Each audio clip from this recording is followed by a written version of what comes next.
Hello बच्चों, आज का हमारे यहाँ पर क्वेश्चन है। ठीक है, given below are the four method, ठीक है, and their mode of action in achieving contraception, full stop है। Choose the correct mode of action in column 1 for the method in column 2। ठीक है, तो कॉलम 1 एंड कॉलम 2 यहाँ पर दिया गया है, देखते हैं कौन सा ऑप्शन सही होगा। ठीक है, कॉलम 1 में यहाँ पर A to D दिया गया है, कॉलम सेकंड में 1 to 4 दिया गया है। ठीक है, तो एक एक करके देखते हैं कौन सा कोड हमारा राइट होगा। ठीक है, तो पहला यहाँ पर पिल्स। ठीक है, तो पिल्स की बात करें यहाँ पर, ठीक है, पिल्स यहाँ पर कह सकते हो जो ओरली यहाँ पर दिया जाता है, इसमें कह सकते हो हार्मोन का कॉम्बिनेशन होता है, जैसे कि यहाँ पर एस्ट्रोजन हो गया।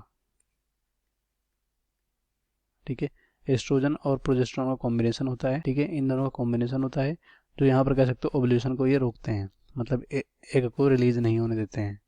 ठीक है, इस तरह से समझ सकते हैं।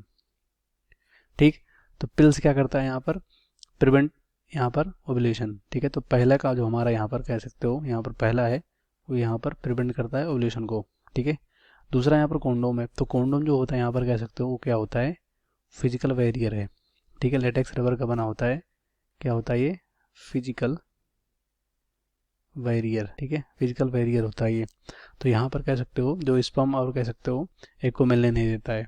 ठीक है, तो क्या होगा यहाँ पर, पहला prevent sperm reaching cervix, prevent implantation, semen contain no sperm. ठीक है, तो यहाँ पर जो होता है ये कह सकते हो स्पर्म को सर्विक्स तक पहुँचने से रोकता है। ठीक है, तीसरा वैसेक्टोमी। तो वैसेक्टोमी यहाँ पर कह सकते हो किसमें किया जाता है, जिसे हम कहते हैं नर नसबंदी। ठीक है, वैसेक्टोमी, जहाँ पर जो कह सकते हो जो ट्यूब होता है उसको काट के बांध देते हैं। ठीक है, तो इस किसमें होता है, ये मेल में नर नसबंदी होता है। तो ये क्या करता है, ठीक है, यहाँ पर कह सकते हो कि जो भी यहाँ पर कह सकते हो सीमन होता है, सीमन मतलब जो भी फ्लूइड सेसरी ग्लैंड से निकलता है उसमें स्पर्म होता है, उसी को बोलते हैं।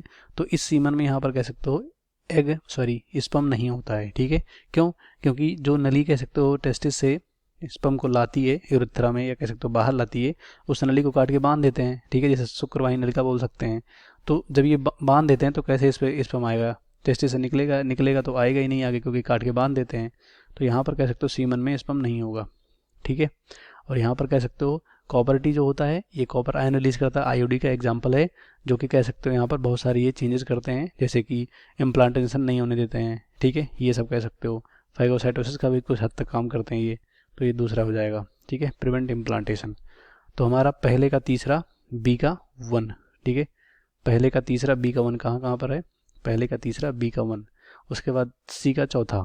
ठीक है, फिर यहाँ पर सी का चौथा और डी का यहाँ पर कह सकते हो दूसरा होगा। ठीक है, तो हमारा इस क्वेश्चन का आंसर होगा पहले का तीसरा और बी का पहला, पहले का तीसरा बी का पहला। तो इस क्वेश्चन का राइट ऑप्शन सी होगा, बाकी सब ए बी और डी गलत हो जाएगा।